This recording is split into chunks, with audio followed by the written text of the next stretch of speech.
Bab 2417. Adair hanya tersenyum dingin dan segera pergi. Pada saat ini, terdengar suara yang bergema dalam kegelapan. Keluarga Romli mengundang Saka untuk bertarung di kompetisi kota Sentana. Keluarga Minjana mengundang Saka untuk bertarung di kompetisi kota Sentana. Di bawah tahta Raja Janira, naga biru, harimau putih dan kura-kura hitam mengundang Saka untuk bertarung di kompetisi kota Sentana. Utusan pasukan Prastia mengundang Saka untuk bertarung di kompetisi kota Sentana. Utusan negara Barunga mengundang Saka untuk bertarung di kompetisi kota Sentana. Suara-suara terus berdatangan satu demi satu. Tantangan demi tantangan juga dilontarkan satu demi satu. Mereka semua ingin bertarung. Dalam beberapa saat, hampir semua ahli yang berkumpul di kota Sentana datang untuk mengucapkan tantangan mereka. Ada begitu banyak tantangan dan hampir mustahil untuk menanggapi semuanya. Saka tampak agak bingung.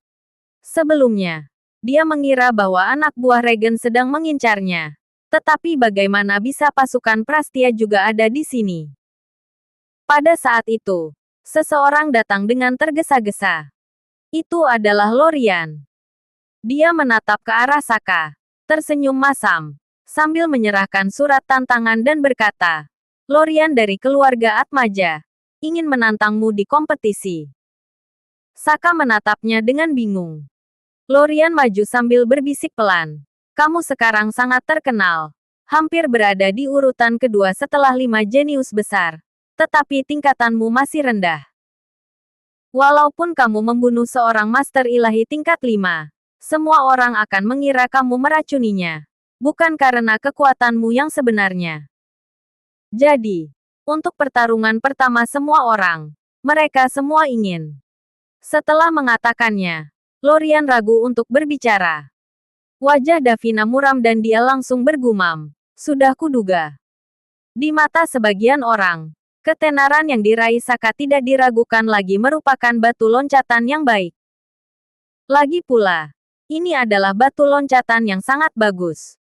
Davina merasa ini cukup merepotkan. Lorian segera melanjutkan. Tentu saja, aku nggak berpikir begitu. Hanya saja, kalau aku nggak datang, kelihatannya akan seperti keluarga Atmaja sedang mengkhianati Regen. Saka mengangguk dan tiba-tiba tersenyum sambil berkata, mereka merasa kalau aku masih terlalu lemah. Lorian menatapnya, memaksakan senyum, tetapi tidak berkata apapun. Saka berbalik dan pergi.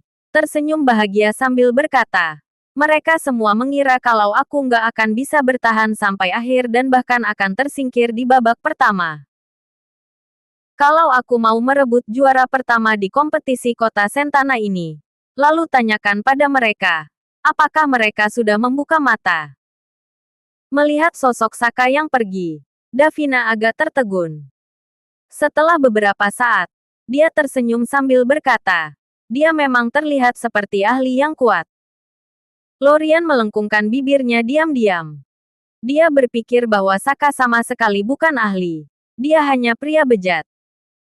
Namun, Lorian segera melangkah maju sambil berkata, sebenarnya, kamu bisa menghindari pertarungan untuk sementara. Itu taktik dan sama sekali nggak memalukan. Saka meliriknya sambil menyahut, aku punya ide lain. Apa? Lorian tercengang. Pulang sana. Saka menyahut sambil tersenyum. Berlatihlah. Keras. Tinju Lorian makin mengeras lagi. Dasar bajingan. Anjing sialan. Akan aku lihat bagaimana kamu akan dipukuli habis-habisan esok hari. Saka kembali ke rumah keluarga Atmaja. Dia harus berlatih keras. Berlatihlah sekuat tenaga. Begitu kembali ke keluarga Atmaja, dia memasuki villa milik Lorian. Lorian sedang berjaga di luar. Di dalam villa, Saka melihat Jovelyn yang sedang mengenakan gaun tidur sutra.